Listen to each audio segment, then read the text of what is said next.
ವೇದವೃಂದ ತಂದ ಕಂದ ಪಾದದ್ವಂದ್ವ ಪೊಂದಿ ಭಜಿಪೆ ಸುದರ್ಶನದಿ ರಕ್ಷಿಸೆನ್ನ ಪ್ರಾಚೀ ವಿಷ್ಣುವೇ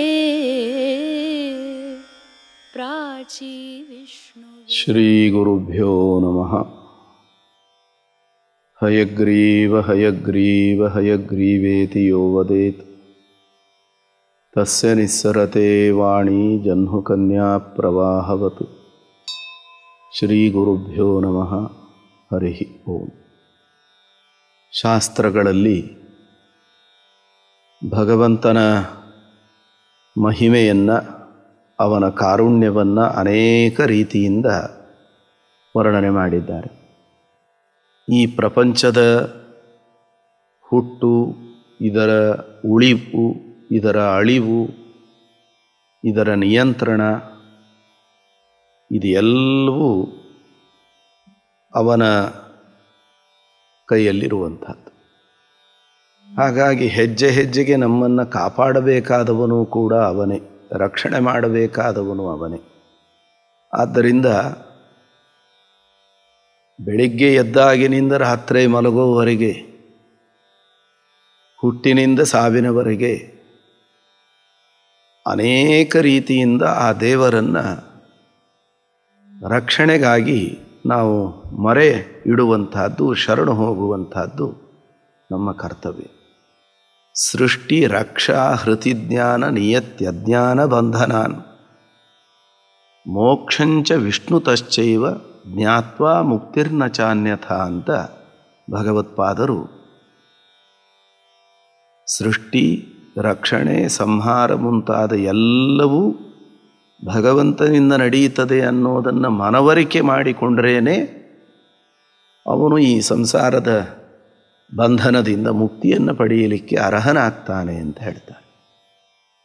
ಆ ಹಿನ್ನೆಲೆಯಲ್ಲಿ ವೇದಮಂತ್ರಗಳನ್ನು ಒಳಗೊಂಡು ಪೌರಾಣಿಕ ಐತಿಹಾಸಿಕ ಸಾಹಿತ್ಯಗಳಲ್ಲಿ, ಸ್ತೋತ್ರ ಸಾಹಿತ್ಯದಲ್ಲಿ, ಹರಿದಾಸರ ನುಡಿಗಳಲ್ಲಿ ಎಲ್ಲ ಕಡೆಗಳಲ್ಲೂ ಕೂಡ ರಕ್ಷಣೆಗಾಗಿ ದೇವರನ್ನು ಮೊರೆ ಇಡುವಂತಹ ಮಾತುಗಳನ್ನು ನಾವು ನೋಡ್ತೇವೆ.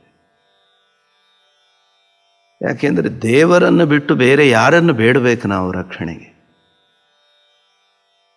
ಎಷ್ಟೋ ಸಂದರ್ಭಗಳಲ್ಲಿ ಬ್ರಹ್ಮಾದಿ ಎಲ್ಲ ದೇವತೆಗಳು ಕೂಡ ರಕ್ಷಣೆಗಾಗಿ ದೇವರನ್ನು ಬೇಡಿಕೊಳ್ತಾರೆ. ಇಂಥ 14 ಲೋಕಾತ್ಮಕವಾದ ಬ್ರಹ್ಮಾಂಡವನ್ನು ಸೃಷ್ಟಿ ಮಾಡೋ ಬ್ರಹ್ಮದೇವರು ದೇವರನ್ನು ಪ್ರಾರ್ಥನೆ ಮಾಡ್ತಾರಂತೆ. ಇಂಥ ದೊಡ್ಡ ಬ್ರಹ್ಮಾಂಡ ನಾನು ಸೃಷ್ಟಿ ಮಾಡಿದೆ ಅಂತ ಮುಂದೊಂದು ದಿನ ನನಗೆ ಅಹಂಕಾರ ಬರದಂತೆ ಮಾಡು ಅಂತ ದೇವರಲ್ಲವರು ಪ್ರಾರ್ಥನೆ ಮಾಡಿಕೊಳ್ತಾರೆ. ಅದೂ ಒಂದು ರಕ್ಷಣೆಯೇ. ಹಾಗಾಗಿ ರಕ್ಷಣೆಗಾಗಿ ಅವರು ಬೇಡ್ತಾರೆ. ಅವರಿಗೆ ಅಹಂಕಾರ ಬರೋದಿಲ್ಲ. ಶುದ್ಧ ಭಾಗವತ ಧರ್ಮದಲ್ಲಿರುವ ಅವರಿಗೆ ಎಂದೂ ಒಂದು ಅರ್ಧ ಕ್ಷಣವೂ ದೇವರನ್ನು ಮರೆಯದೇ ಇರುವ ಅವರಿಗೆ ಅಹಂಕಾರ ಬರುವ ಪ್ರಮೇಯ ಇಲ್ಲ. ಆದರೆ ನಾವೆಲ್ಲ ಹೇಗೆ ದೇವರಲ್ಲಿ ರಕ್ಷಣೆಗಾಗಿ ಮೊರೆ ಇಡಬೇಕು ಅನ್ನೋದನ್ನು ಈ ಮೂಲಕವಾಗಿ ಬ್ರಹ್ಮದೇವರಂಥವರು ನಮಗೆ ತೋರಿಸಿಕೊಡ್ತಾರೆ. ಆದ್ದರಿಂದ ನಾವೆಲ್ಲ ಭಗವಂತನನ್ನು ನಿತ್ಯವೂ ರಕ್ಷ ರಕ್ಷ ಮಾಂ ಅಂತ ಪ್ರಾರ್ಥನೆ ಮಾಡ್ತಾನೇ ಇರಬೇಕು. ಇವತ್ತಿನ ಕಾಲದಲ್ಲಂತೂ ಮನೆಯಿಂದ ಹೊರ ಹೋದರೆ ಭಯ, ಮನೆಯಲ್ಲಿ ಇದ್ದರೆ ಭಯ, ಎಲ್ಲ ರೀತಿಯ ಭಯಗಳೂ ಉಂಟು. ಆದ್ದರಿಂದ ಆ ಭಯ ಪರಿಹಾರಕ್ಕಾಗಿ, ನಮ್ಮ ಉದ್ಧಾರಕ್ಕಾಗಿ ದೇವರ ರಕ್ಷಣೆ, ದೇವರಲ್ಲಿ ರಕ್ಷಣೆಗಾಗಿ ನಾವು ಬೇಡಬೇಕು. ಹಾಗೆ ರಕ್ಷಣೆಗಾಗಿ ಪ್ರಾರ್ಥನೆ ಮಾಡುವಂತಹ ಸಾಹಿತ್ಯವನ್ನು ನಾವು ಸಾಕಷ್ಟು ನೋಡ್ತೇವೆ.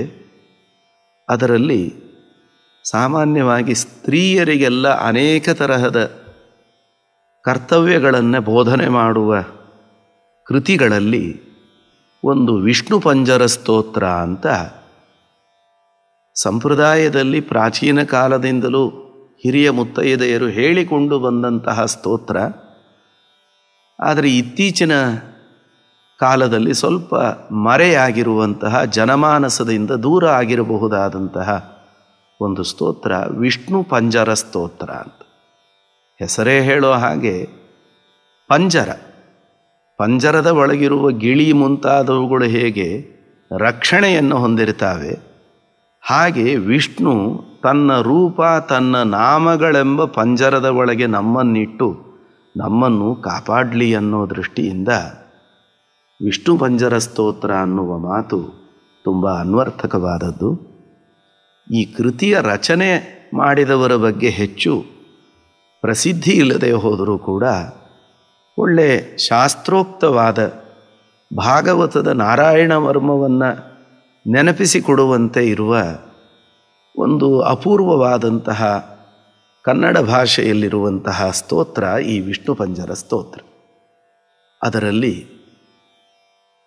ಎಲ್ಲ ದಿಕ್ಕುಗಳಲ್ಲೂ ಒಂದೊಂದು ರೂಪದಿಂದ ಭಗವಂತ ನಿಂತು ನಮ್ಮನ್ನು ರಕ್ಷಣೆ ಮಾಡಲಿ, ಅವನ ಆಯುಧಗಳನ್ನು ನಮ್ಮ ಸ್ಮರಣೆಗೆ ತಂದುಕೊಟ್ಟು ಇಂಥಿಂಥ ಆಯುಧಗಳನ್ನು ಧಾರಣ ಮಾಡಿದ ಆ ಪರಮಾತ್ಮನ ರೂಪ ಈ ದಿಕ್ಕುಗಳಲ್ಲಿ ನಮ್ಮನ್ನು ಸಂರಕ್ಷಣೆ ಮಾಡಲಿ ಅಂತ ಪ್ರಾರ್ಥನೆ ಮಾಡಿಕೊಳ್ಳುವಂತಹ ಅನುಸಂಧಾನಕ್ಕೆ ಪ್ರಾತಃ ಕಾಲದಲ್ಲಿ ಎದ್ದು ಕೂಡಲೇ ತುಂಬ ಅನುಸಂಧಾನಕ್ಕೆ ಉಪಯುಕ್ತವಾದಂತಹ ಒಂದು ಸ್ತೋತ್ರ ಈ ವಿಷ್ಣು ಪಂಜರ ಸ್ತೋತ್ರ.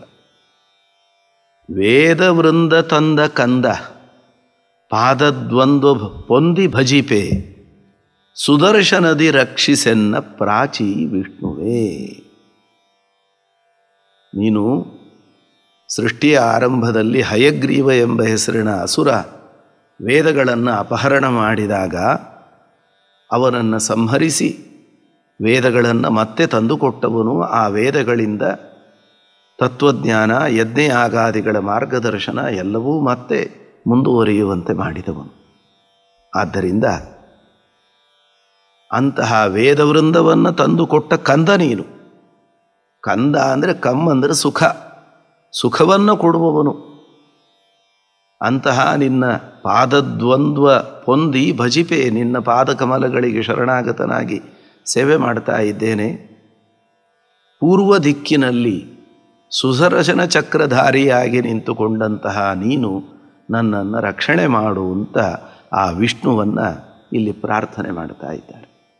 ಸುದರ್ಶನ ಚಕ್ರಧಾರಿಯಾಗಿ ಭಗವಂತ ಭಕ್ತರನ್ನು ಅನುಗ್ರಹಿಸ್ತಾನೆ.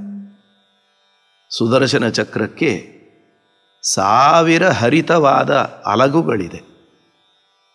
ನಾವೆಲ್ಲ ಮುದ್ರಾಧಾರಣೆ ಮಾಡುವಾಗ ಸುದರ್ಶನ ಚಕ್ರವನ್ನು ಸ್ತೋತ್ರ ಮಾಡ್ತೇವೆ. ಸುದರ್ಶನ ಮಹಾಜ್ವಾಲ ಕೋಟಿ ಸೂರ್ಯ ಸಮಪ್ರಭಾ ಅಂತ. ಕೋಟಿ ಸೂರ್ಯರಿಗೂ ಮಿಗಿಲಾದಂತಹ ಕಾಂತಿ ಇರುವಂಥದ್ದು. ಅಂತಹ ಪಾಪ ಪರಿಹಾರಕ್ಕಾಗಿ ಆ ಸುದರ್ಶನವನ್ನು ಪ್ರಾರ್ಥನೆ ಮಾಡುವಂಥದ್ದಿದೆ. ಸುದರ್ಶನ ಚಕ್ರಕ್ಕೆ ದುರ್ಗಾದೇವಿ ಅಭಿಮಾನಿನಿಯಾಗಿದ್ದು ಭಗವಂತನ ಕರದಲ್ಲಿದ್ದು ಭಗವಂತನ ಸೇವೆಯನ್ನು ಮಾಡ್ತಾ ಇರ್ತಾಳೆ. ಮನುಷ್ಯರಿಗೆಲ್ಲ ಮೃತ್ಯು ಯಮ, ಯಮನಿಗೂ ಮೃತ್ಯು ಎನಿಸಿದ್ದು ಈ ಸುದರ್ಶನ ಚಕ್ರ, ಅರ್ಥಾತ್ ಅದಕ್ಕೆ ಅಭಿಮಾನಿಯಾದ ಮನ್ಮಥ. ಮನ್ಮಥನಿಗೂ ಮೃತ್ಯು ಎನಿಸಿದವರು ರುದ್ರದೇವರು, ರುದ್ರದೇವರಿಗೂ ಮೃತ್ಯು ಎನಿಸಿದವರು ಪ್ರಾಣದೇವರು, ಪ್ರಾಣದೇವರಿಗೂ ಮೃತ್ಯು ಎನಿಸಿದವಳು ದುರ್ಗೆ, ದುರ್ಗೆಯನ್ನೂ ತನ್ನ ನಿಯಂತ್ರಣದ ಒಳಗಿಟ್ಟುಕೊಂಡು ಅವಳಿಗೂ ಮೃತ್ಯು ಎನಿಸ್ತಕ್ಕವನು ನರಸಿಂಹ. ಆದ್ದರಿಂದ ಮೃತ್ಯುಂ ನಮಾಮ್ಯಹಂ ಅಂತ. ಹಾಗಾಗಿ ಸುದರ್ಶನ ಚಕ್ರವನ್ನು ಪ್ರಾರ್ಥನೆ ಮಾಡೋದು ಅಂತಂದರೆ ಈ ಸುದರ್ಶನ ಚಕ್ರಕ್ಕೆ ಅಭಿಮಾನಿಗಳಾದ ಇವರೆಲ್ಲರನ್ನೂ ನಾವು ಪ್ರಾರ್ಥನೆ ಮಾಡುವಂಥದ್ದು. ಹೀಗೆ ಪೂರ್ವ ದಿಕ್ಕಿನಲ್ಲಿ ವಿಷ್ಣು ಚಕ್ರಧಾರಿಯಾಗಿ ನಿಂತು ನಮ್ಮನ್ನು ರಕ್ಷಣೆ ಮಾಡಲಿ ಅಂತ ಪ್ರಾರ್ಥನೆ ಮಾಡ್ತಾ, ಅಮಿತ ದ್ವಿತೀಯ ಪದುಮನಾಭ ಕೌಮೋದಕಿ ಗತೆಯ ಪಿಡಿದು ಯಮನ ದಿಕ್ಕಿನಲ್ಲಿ ರಕ್ಷಿಸೆನ್ನ ಗೋವಿಂದ ಅಂತ. ದಕ್ಷಿಣ ದಿಕ್ಕಿನಲ್ಲಿ ಯಮನ ದಿಕ್ಕದು, ದಕ್ಷಿಣ ದಿಕ್ಕು ಯಮದೇವರು ನಿಯಾಮಕರಾಗಿರುವ ದಿಕ್ಕು. ಅಂತಹ ಯಮದಿಕ್ಕಿನಲ್ಲಿ ದಕ್ಷಿಣ ದಿಕ್ಕಿನಲ್ಲಿ ಅಪಾರವಾದ ಕಾಂತಿ ಇರತಕ್ಕಂತಹ ಪದ್ಮನಾಭನೇ ಕೈಯಲ್ಲಿ ಗೌಮೋದಕಿ ಎಂಬಂತಹ ಗದೆಯನ್ನು ಹಿಡಿದುಕೊಂಡು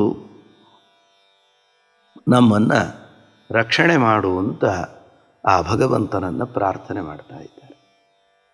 ಕೌಮೋದಕಿ ಗದೆಯನ್ನು ಕೌಮೋದಕಿ ಅಂತ ಕರೆಯಲಿಕ್ಕೆ ಕಾರಣ ಏನು? ಕು ಅಂದರೆ ಭೂಮಿ. ಭೂಮಿಯಲ್ಲಿರೋ ಎಲ್ಲ ಸಜ್ಜನರಿಗೂ ಮೋದವನ್ನು, ಆನಂದವನ್ನು ನೀಡೋದರಿಂದ ಅದನ್ನು ಕೌಮೋದಕಿ ಅಂತ ಕರೀತಾರೆ.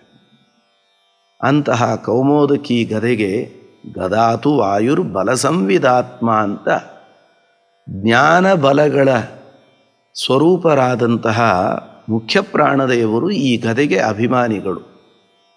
ಆದ್ದರಿಂದ ಗದೆಯ ರೂಪದಲ್ಲಿ ಪರಮಾತ್ಮನ ಕೈಯಲ್ಲಿದ್ದುಕೊಂಡು ಭಗವಂತನ ಸೇವೆ ಮಾಡತಕ್ಕವರು ವಾಯುದೇವರು.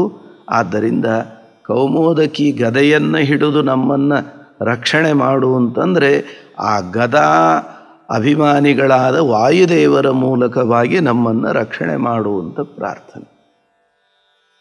ಅದರಲ್ಲೂ ವಿಶೇಷವಾಗಿ ಯಮನ ದಿಕ್ಕಾದ ದಕ್ಷಿಣ ದಿಕ್ಕಿನಲ್ಲಿ ಕೌಮೋದಕಿ ಗದೆ ಧಾರಣೆ ಮಾಡಿದಂತಹ ಗೋವಿಂದನನ್ನು ಸ್ಮರಣೆ ಮಾಡೋದರಲ್ಲೊಂದು ಔಚಿತ್ಯವೂ ಇದೆ. ಏನು ಅಂದರೆ, ಭಾಗವತದಲ್ಲಿ ಯಮದೂತರು ಅಜಾಮಿಳರನ್ನು ತರಲಿಕ್ಕೆ ಹೋದಾಗ ವಿಷ್ಣುದೂತರು ತಡೆದರು. ಕೊನೆಗೆ ಅವರು ಹೇಳಿದರು, ಬೇಕಂದರೆ ನಿಮ್ಮ ಒಡೆಯನಾದ ಯಮನನ್ನೇ ಹೋಗಿ ಕೇಳಿ ಅಂತ. ಯಮನ ಬಳಿಯಲ್ಲಿ ಬಂದು ಯಮದೂತರು ಎಲ್ಲ ವಿಷಯವನ್ನು ಹೇಳಿದಾಗ ಇನ್ನು ಯಾರನ್ನು ಕರೆತರಬೇಕು, ಯಾರನ್ನು ಕರೆತರಬಾರದು ಅನ್ನೋದಕ್ಕೆ ನಿಮಗೊಂದು ಮಾನದಂಡವನ್ನು ಹೇಳುತ್ತೇನೆ ಅಂತ ಯಮದೇವರು ಜಿಹ್ವಾನವಕ್ತಿ ಭಗವದ್ಗುಣನಾಮಧೇಯಂ ಮುಂತಾಗಿ ಯಾರ ಕಣ್ಣು, ಕಿವಿ, ಬಾಯಿ ಮುಂತಾದ ಇಂದ್ರಿಯಗಳು ಭಗವಂತನ ಸೇವೆಗಾಗಿ ಮುಡುಪಾಗಿಲ್ಲ ಅಂಥವರನ್ನು ಕರ್ಕೊಂಡು ಬನ್ನಿ ಅಂತ ಹೇಳ್ತಾ ಕೊನೆಗೊಂದು ಮಾತು ಹೇಳ್ತಾರೆ, ತಾನ್ನೋಪಸೀದತ ಹರೇರ್ ಗದಯಾಭಿಗುಪ್ತಾನ್.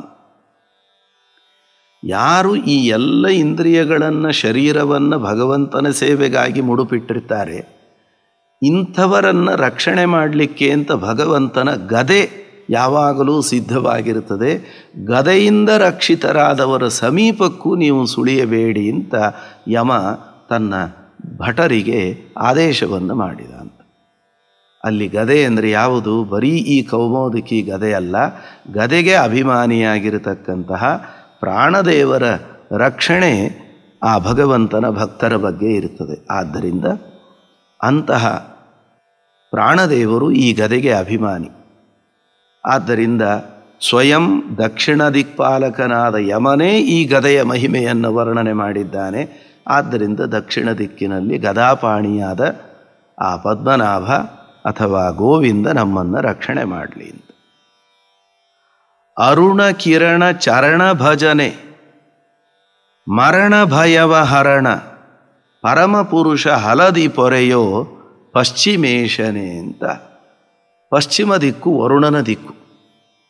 ಅಂತಹ ವರುಣನ ಅಧಿಪತಿಯಾಗಿರತಕ್ಕಂತಹ ಆ ಪರಮಾತ್ಮನನ್ನು ಪ್ರಾರ್ಥನೆ ಮಾಡಿಕೊಡ್ತಾ ಅರುಣ ಕಿರಣ ಚರಣ, ಆಗ ತಾನೇ ಉದಯಿಸುವಂತಹ ಸೂರ್ಯನ ಕಿರಣಗಳು ಹೇಗೆ ಕೆಂಪಾಗಿರುತ್ತದೆ ಹಾಗೆ ಕೆಂಪಾಗಿರುವ ಪಾದಗಳನ್ನು ಹೊಂದಿದ ನಿನ್ನ ಭಜನೆಯನ್ನು ನಾನು ಮಾಡ್ತೇನೆ ಸ್ವಾಮಿ.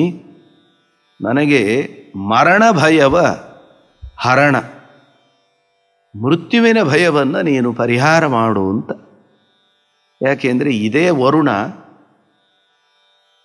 ದ್ವಾದಶಿಯಂದು ಅಕಾಲದಲ್ಲಿ ಯಮುನೆಯಲ್ಲಿ ಸ್ನಾನಕ್ಕೆ ಅಂತ ಬಂದಂತಹ ನಂದಗೋಪನನ್ನು ಎಳ್ಕೊಂಡು ಬಂದು ವರುಣನ ಭೃತ್ಯರು ಬಂಧನದಲ್ಲಿಟ್ಟಾಗ ಕೃಷ್ಣ ಬಂದು ಅವನನ್ನು ಬಿಡಿಸ್ಕೊಂಡು ಬಂದ.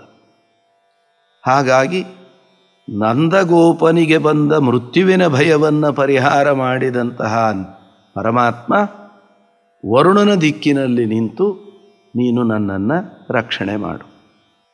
ಅವನನ್ನು ಪ್ರಾರ್ಥನೆ ಮಾಡುವಾಗ ಹಲದಿ ಪೊರೆಯು,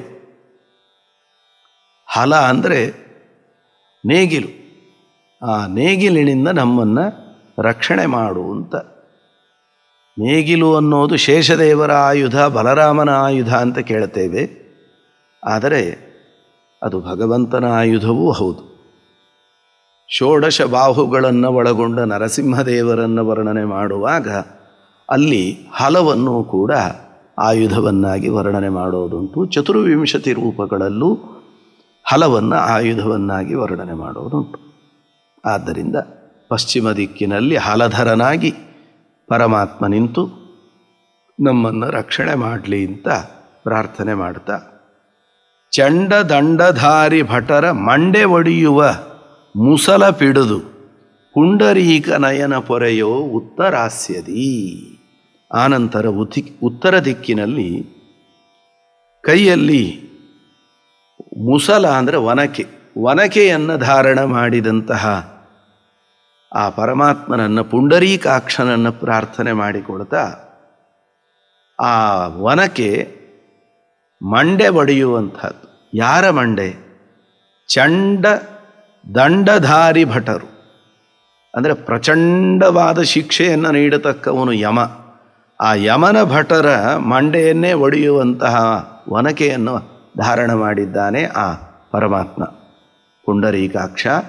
ಅಂತಹ ಪುಂಡರೀಕಾಕ್ಷನನ್ನು ಪ್ರಾರ್ಥನೆ ಮಾಡ್ತಾ ಕೈಯಲ್ಲಿ ಮುಸಲ ಹಿಡಿದುಕೊಂಡು ವನಕೆಯನ್ನು ಹಿಡಿದುಕೊಂಡು ಉತ್ತರ ದಿಕ್ಕಿನಲ್ಲಿ ನಿಂತು ನನ್ನನ್ನು ನೀನು ರಕ್ಷಣೆ ಮಾಡು, ಯಾವುದೇ ಪಾಪಗಳು ಅಪಾವಿತ್ರ್ಯ ನನ್ನ ಹತ್ತಿರ ಸುಳಿಯದಂತೆ ರಕ್ಷಣೆ ಮಾಡು. ಯಾಕೆಂದರೆ ಏನೇ ಅಪವಿತ್ರತೆ ಉಂಟಾಗುವ ಪ್ರಸಂಗ ಇದ್ದಾಗಲೂ ನಾವು ಸ್ಮರಣ ಮಾಡೋದು ಪುಂಡರೀಕಾಕ್ಷನನ್ನು. ಆದ್ದರಿಂದ ಅಂತಹ ಪುಂಡರೀಕಾಕ್ಷನನ್ನು ಪ್ರಾರ್ಥನೆ ಮಾಡ್ತಾ, ರಾಕ್ಷಸಾದಿ ಠಕ್ಕ ಜನರ ಸೊಕ್ಕ ಸುಡುವ ಶಾರ್ಂಗವ ಪಿಡಿದ ರಕ್ಷೋಘ್ನ ನೀನು ಐಶಾನ್ಯದಿ. 4 ಪ್ರಧಾನ ದಿಕ್ಕುಗಳಲ್ಲಿ ರಕ್ಷಣೆಗಾಗಿ ಭಗವಂತನನ್ನು ಪ್ರಾರ್ಥನೆ ಮಾಡಿ, ಇನ್ನು ಉಪದಿಕ್ಕುಗಳಲ್ಲಿ ರಕ್ಷಣೆಗಾಗಿ ಭಗವಂತನನ್ನು ಪ್ರಾರ್ಥನೆ ಮಾಡ್ತಿದ್ದಾರೆ. ರಾಕ್ಷಸಾದಿ ಠಕ್ಕ ಜನರು, ರಾಕ್ಷಸರು, ದಾನವರು, ದಿತಿಜರು ಮುಂತಾಗಿ ಮೋಸ ಮಾಡುವಂತಹ ಏನು ವರ್ಗ ಇದೆ, ಇವರೆಲ್ಲ ಭಾರೀ ವರಗಳನ್ನು ಪಡೆದು ಅದರಿಂದ ಸೊಕ್ಕೇರಿದ್ದಾರೆ. ಅವರ ಸೊಕ್ಕನ್ನೆಲ್ಲ ಸುಟ್ಟು ಬೂದಿ ಮಾಡುವವನು ನೀನು. ನಿನ್ನ ಕೈಯಲ್ಲಿರುವಂತಹ ಶಾರ್ಂಗ ಧನುಸ್ಸು, ಆ ಧನುಸ್ಸಿನ ಠೇಂಕಾರದ ಒಂದು ಶಬ್ದ ಕೇಳಿದರೆ ಸಾಕು, ಏರಿದ ಮದ ಎಲ್ಲ ಇಳಿದು ಹೋಗುತ್ತೆ. ಬರೀ ಧನುಸ್ಸಿನ ಠೇಂಕಾರದ ಶಬ್ದವನ್ನೇ ಸೊಕ್ಕ ಅಡಗಿಸಬಹುದಾದರೆ ಇನ್ನು ನಿನ್ನ ಎದುರು ನಿಂತರೆ ಅವರು ಸೊಕ್ಕು ಸುಡೋದರಲ್ಲಿ ಯಾವ ಸಂದೇಹವೂ ಇಲ್ಲ.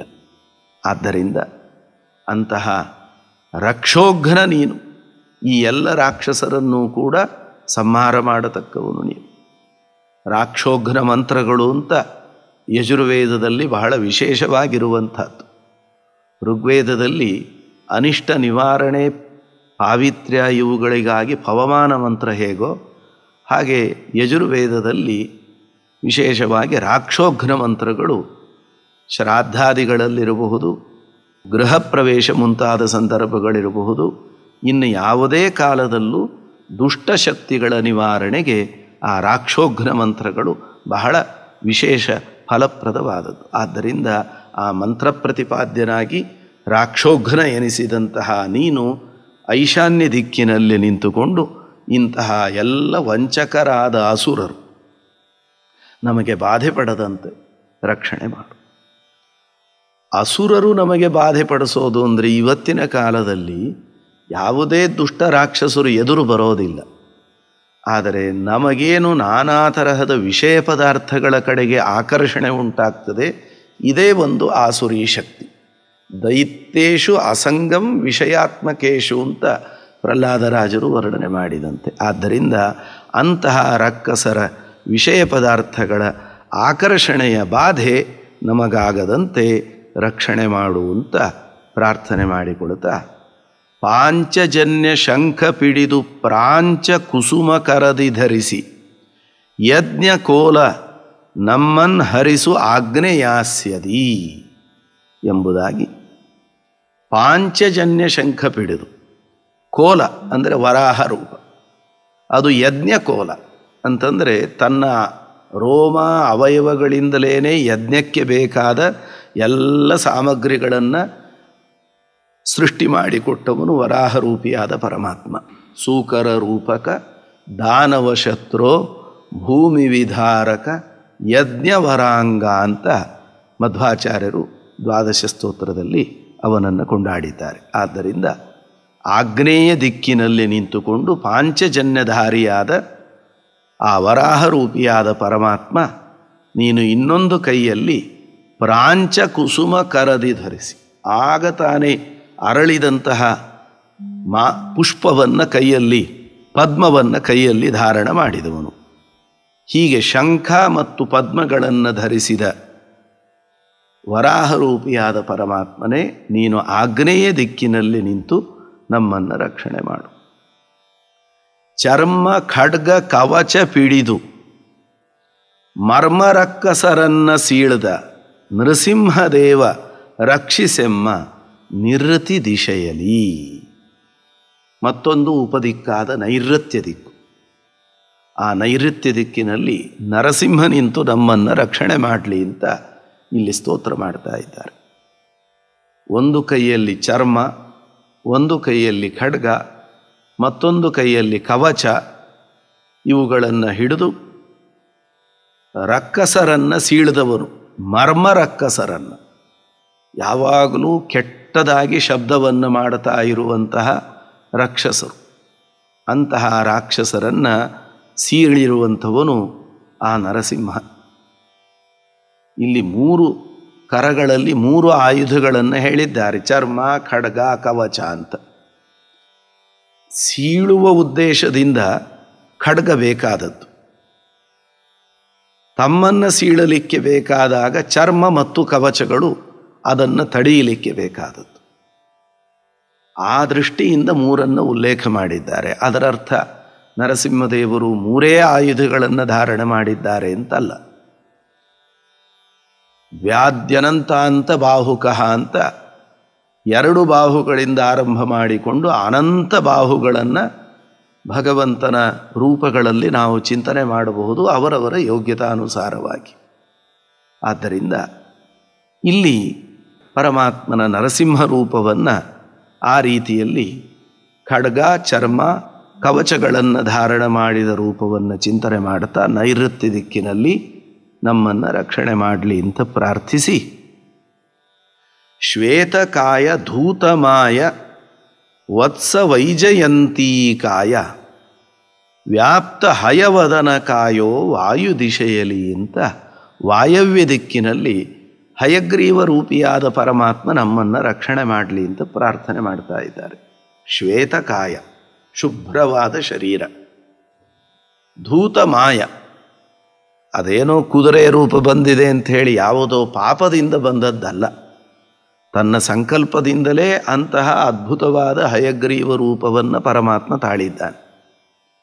ಹಾಗಾಗಿ ಅವನಲ್ಲಿ ಯಾವ ಮಾಯ ಅನ್ನುವಂಥದ್ದಿಲ್ಲ, ಯಾವ ಕಪಟತನ ಇಲ್ಲ, ಯಾವ ಮಾಯೆಗೂ ಅವನು ಬದ್ಧನಾಗುವವನಲ್ಲ. ನಿರ್ಗುಣ ಬ್ರಹ್ಮನಿಗೆ ಮಾಯೆಯ ಸಂಪರ್ಕದಿಂದ ಈ ಹಯಗ್ರೀವ, ವೇದವ್ಯಾಸ, ಮತ್ಸ್ಯ, ಕೂರ್ಮ, ರಾಮಕೃಷ್ಣ ಮುಂತಾದ ರೂಪಗಳು ಅಂತ ತಿಳಿಯುವವರಿದ್ದಾರೆ. ಆದರೆ ಧೂತ ಮಾಯ ಅಂದರೆ ಎಂದಿಗೂ ಮಾಯೆ ಅವನ ಹತ್ತಿರ ಸುಳಿಯೋದಿಲ್ಲ. ಆದ್ದರಿಂದ ಪರಮಾತ್ಮನ ಮೂಲ ರೂಪದಂತೆ ಈ ಎಲ್ಲ ಅವತಾರ ರೂಪಗಳು ಕೂಡ ಪರಿಪೂರ್ಣವಾದದ್ದು. ಅಂತಹ ವತ್ಸ, ಎಲ್ಲ ದೇವತೆಗಳನ್ನು ನಿನ್ನ ವತ್ಸರನ್ನಾಗಿ ಮಾಡಿಕೊಂಡವನು ನೀನು. ಅಷ್ಟೇ ಅಲ್ಲ, ವತ್ಸ ಪುಟ್ಟ ರೂಪವನ್ನು ತಾಳಿದವನು.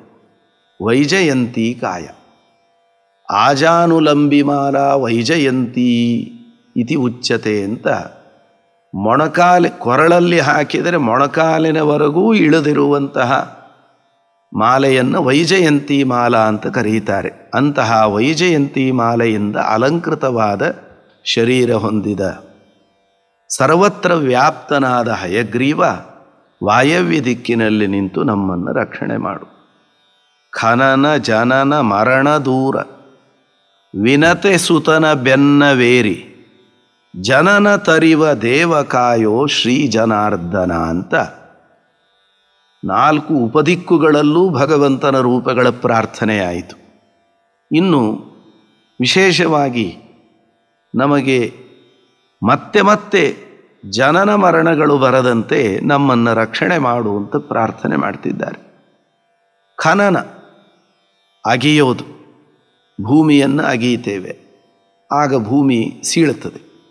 ದೇವರಲ್ಲಿ ಛೇದ, ಯಾವುದೇ ಆಯುಧಗಳ ಪ್ರಯೋಗದಿಂದ ಇಂತಹ ಖನನ ಸೀಳುವಿಕೆ ಇದು ಯಾವುದೂ ಇಲ್ಲ. ಜನನ ಮರಣಗಳಂತೂ ಇಲ್ಲ. ಅಂತಹ ವಿನತೆ ಸುತನ ಬೆನ್ನವೇರಿ, ಆ ವಿನತಾಪುತ್ರನಾದ ಗರುಡನ ಬೆನ್ನೇರಿ ಬರತಕ್ಕಂತಹ ಗರುಡ ವಾಹನನಾದ ನೀನು ಜನಾರ್ದನ ಅಂತ ನಿನಗೆ ಹೆಸರು. ಯಾಕೆ? ಒಂದು ದುಷ್ಟ ಜನರನ್ನು ಮರ್ದನ ಮಾಡ್ತಾನಾದ್ದರಿಂದ, ತನ್ನನ್ನು ಪ್ರಾರ್ಥನೆ ಮಾಡುವಂತಹ ಜನರ ಜನನವನ್ನು ಮರ್ದನ ಮಾಡೋದರಿಂದ ಜನಾರ್ದನ ಶಬ್ದಕ್ಕೆ ವಿಜಯಧ್ವಜ ತೀರ್ಥರು ಹೀಗೆ ವ್ಯಾಖ್ಯಾನವನ್ನು ಮಾಡಿ ತೋರಿಸಿದ್ದಾರೆ. ಜನನಂ ಅರ್ಧಯತೀತಿ ಜನಾರ್ದನ ಅಂತ.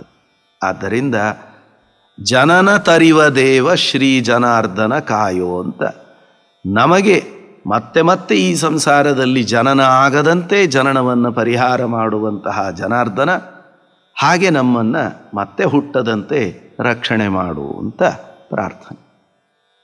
ವಿಶಾಲಾಕ್ಷ ಮತ್ಸ್ಯ ನೀನು ದಿಶೆಗಳಲ್ಲಿ ರಕ್ಷಿಸೆನ್ನ, ವಿಶ್ವಪಿತನೆ ತುತಿಪೆ ನಿನ್ನ ರಸಾತಳದಿ. ಮತ್ಸ್ಯರೂಪದಿಂದ ಹಯಗ್ರೀವಾಸುರನ ಸಂಹಾರ ಮಾಡಿ ವೇದಗಳನ್ನು ತಂದುಕೊಟ್ಟರು. ಮೇಲೆ ಕಾಣಿಸಿಕೊಳ್ಳದೇನೆ ಹೆಚ್ಚಾಗಿ ರಸಾತಳದಲ್ಲೇ ಇದ್ದುಕೊಂಡು ಭಕ್ತರನ್ನು ರಕ್ಷಣೆ ಮಾಡತಕ್ಕವನು, ಕಾಲಕಾಲದಲ್ಲಿ ಸತ್ಯವ್ರತನಂಥವರಿಗೆ ಉಪದೇಶ ಮಾಡಿದವನು ಮತ್ಸ್ಯ. ಮೀನು ಸಣ್ಣದು, ಮೀನಿನ ಕಣ್ಣು ಇನ್ನೂ ಸಣ್ಣದು. ಆದರೆ ಭಗವಂತ ಮೀನಿನ ರೂಪವನ್ನು ತಾಳಿದಾಗ ವಿಶಾಲಾಕ್ಷ, ವಿಶಾಲವಾದ ದೃಷ್ಟಿ. ಎಲ್ಲ ಭಕ್ತರ ಮೇಲೂ, ಕೊನೆಯ ಸಾಲಿನಲ್ಲಿ ಇರುವ ಭಕ್ತರ ಮೇಲೂ ಅವನ ದೃಷ್ಟಿ ಬೀರಬೇಕು. ಆದ್ದರಿಂದ ಯಾವುದೋ ಒಂದು ಜಾಗದಲ್ಲಿಲ್ಲ ನಿನ್ನ ಭಕ್ತರು, ದಿಕ್ಕುಗಳಲ್ಲಿದ್ದಾರೆ. ಆದ್ದರಿಂದ ಎಲ್ಲ ದಿಕ್ಕುಗಳಲ್ಲೂ ಇರುವ ಭಕ್ತರನ್ನು, ನನ್ನನ್ನು, ನಾನು ಎಲ್ಲೇ ಹೋದರೂ ನನ್ನನ್ನು ರಕ್ಷಣೆ ಮಾಡು. ಜಗತ್ತಿಗೆಲ್ಲ ತಂದೆಯ ಸ್ಥಾನದಲ್ಲಿರತಕ್ಕಂತಹ ನಿನ್ನನ್ನು ನಾನು ಪ್ರಾರ್ಥನೆ ಮಾಡ್ತಾ ಇದ್ದೇನೆ. ರಸಾತಳದಲ್ಲಿ ವಾಸ ಮಾಡುವಂತಹ ನೀನು ನನ್ನನ್ನು ರಕ್ಷಣೆ ಮಾಡು. ಕರದಿ ಶಿರದಿ ಪದದ ಸರ್ವ ಪರ್ವದಲ್ಲಿ ಪೊರೆಯುವಂತೆ ಚಾರು ಅಪೂರ್ವ ಪಂಜರವ ನೀಡೋ ವಿಷ್ಣುವೇ ಅಂತ ಮೊದಲ ಮಾತಿನಲ್ಲಿ ವಿಷ್ಣುವನ್ನು ಪ್ರಾರ್ಥನೆ ಮಾಡ್ತಾ ಕೊನೆಯಲ್ಲೂ ಕೂಡ ವಿಷ್ಣುವನ್ನು ಪ್ರಾರ್ಥನೆ ಮಾಡ್ತಾ ಇದ್ದಾರೆ. ಕೈಗೆ ಏನೇ ತೊಂದರೆ ಆಗಬಾರದು, ಶಿರಕ್ಕೇನೂ ತೊಂದರೆ ಆಗಬಾರದು, ಪಾದಕ್ಕೇನೂ ತೊಂದರೆ ಆಗಬಾರದು. ಸರ್ವಪರ್ವದಲ್ಲಿ ಶರೀರದ ಯಾವ ಅಂಗಾಂಗಗಳಲ್ಲೂ ಕೂಡ ಏನೂ ಬಾಧೆ ಬರಬಾರದು. ಶಿರಸ್ಸು ದೇವರ ಮಹಿಮೆಯನ್ನು ಕೇಳುತ್ತದೆ, ಜ್ಞಾನವನ್ನು ತುಂಬಿಕೊಡುತ್ತದೆ. ಕರ ದೇವರ ಸೇವೆ ಮಾಡ್ತದೆ, ಪಾದ ದೇವರ ಕ್ಷೇತ್ರಗಳಿಗೆ ಸಂಚರಿಸ್ತದೆ. ಉಳಿದ ಎಲ್ಲ ಇಂದ್ರಿಯಗಳು ಕೂಡ ಒಂದಿಲ್ಲ ಒಂದು ರೀತಿಯಿಂದ ಭಗವಂತನ ಸೇವೆಗಾಗೇ ಇರುವಂಥದ್ದು. ಆದ್ದರಿಂದ ಆ ಎಲ್ಲ ಅವಯವಗಳನ್ನು ನೀನು ರಕ್ಷಣೆ ಮಾಡು. ಅದಕ್ಕಾಗಿ ಚಾರು ಅಪೂರ್ವ ಪಂಜರವ ನೀಡು. ಉಳಿದ ಪಂಜರಗಳೆಲ್ಲ ಹಾಳಾಗಿ ಶಿಥಿಲಾಗಬಹುದು, ತುಕ್ಕಿಡಿಬಹುದು. ಆದರೆ ಒಳ್ಳೆಯ ಸುಂದರವಾದ ಅಪೂರ್ವವಾದಂತಹ ಒಂದು ಪಂಜರವನ್ನು ವಿಷ್ಣು ನೀನು ನನಗೆ ಕೊಟ್ಟು ಆ ಪಂಜರದ ಮೂಲಕವಾಗಿ ನನ್ನನ್ನು ರಕ್ಷಣೆ ಮಾಡು ಅಂತ ಪ್ರಾರ್ಥನೆ ಮಾಡ್ತಾ, ಕೃಷ್ಣ ಕಿಂಕರೇಶನಾದ ಶಂಕರಾಸ್ಯ, ಕೃಷ್ಣನ ಕಿಂಕರರಲ್ಲಿ ಶ್ರೇಷ್ಠರಾಗಿರತಕ್ಕವರು ಆ ರುದ್ರದೇವರು. ಅಂತಹ ರುದ್ರದೇವರ ಒಂದು ಪವಿತ್ರವಾದ ಹೃದಯದಲ್ಲಿ ಸನ್ನಿಹಿತನಾದವನು ಆ ಪರಮಾತ್ಮ. ಅಂತಹ ಪರಮಾತ್ಮನ ಈ ಮಹಿಮೆಯನ್ನು ಪ್ರತಿಯೊಂದು ದಿಕ್ಕುಗಳಲ್ಲಿ, ಪ್ರತಿಯೊಂದು ಪ್ರದೇಶಗಳಲ್ಲಿ ಇದ್ದು ರಕ್ಷಣೆ ಮಾಡು ಎಂಬುದಾಗಿ ಸ್ತೋತ್ರ ಮಾಡುವ ಈ ವಿಷ್ಣು ಪಂಜರವನ್ನು ಯಾರು ನಿತ್ಯದಲ್ಲೂ ಪಠನೆ ಮಾಡುತ್ತಾರೋ ನಿತ್ಯ ಪಠಿಪ ಸುಜನ ಭವಕ್ಕೆ ವಿಜಯ ದೊರೆಯುವುದು. ನಿತ್ಯದಲ್ಲೂ ಶ್ರದ್ಧೆಯಿಂದ ಇದನ್ನು ಪಠನ ಮಾಡ್ತಾ ಇದ್ದರೆ ಅಂತಹ ಸಜ್ಜನರ ಸಮೂಹಕ್ಕೆ ವಿಜಯ ಕಟ್ಟಿಟ್ಟ ಬುತ್ತಿ. ಆದ್ದರಿಂದ ಸರ್ವ ವಿಧವಾದ ವಿಜಯಕ್ಕೆ ಈ ವಿಷ್ಣು ಪಂಜರವನ್ನು ಪಾರಾಯಣ ರೂಪದಲ್ಲಿ ಅರ್ಥಾನುಸಂಧಾನ ಮಾಡಿಕೊಂಡು ನಾವು ಅಳವಡಿಸಿಕೊಂಡರೆ ಎಲ್ಲ ವಿಧವಾದ ವಿಜಯವನ್ನು ನಾವು ಪಡೆಯಲಿಕ್ಕೆ ಸಾಧ್ಯ. ಇವತ್ತಿನ ಜಂಜಾಟದ ಬದುಕಿನಲ್ಲಿ ಎಲ್ಲಿ ನೋಡಿದಲ್ಲಿ ನಾನಾ ವಿಧವಾದ ಭಯ, ಹೊರಗೆ ಹೋದವರು ಮರಳಿ ಮನೆಗೆ ಬರ್ತೇವೆ ಅನ್ನೋ ನಿರ್ಧಾರ ಇಲ್ಲದಂತಹ ಸ್ಥಿತಿ. ಆದ್ದರಿಂದ ಇಂತಹ ಕಾಲದಲ್ಲಿ ಸರ್ವತೋಮುಖವಾಗಿ ರಕ್ಷಣೆಗಾಗಿ ಭಗವಂತನನ್ನು ಪ್ರಾರ್ಥನೆ ಮಾಡಬೇಕಾದದ್ದು ನಮ್ಮೆಲ್ಲರ ಕರ್ತವ್ಯ.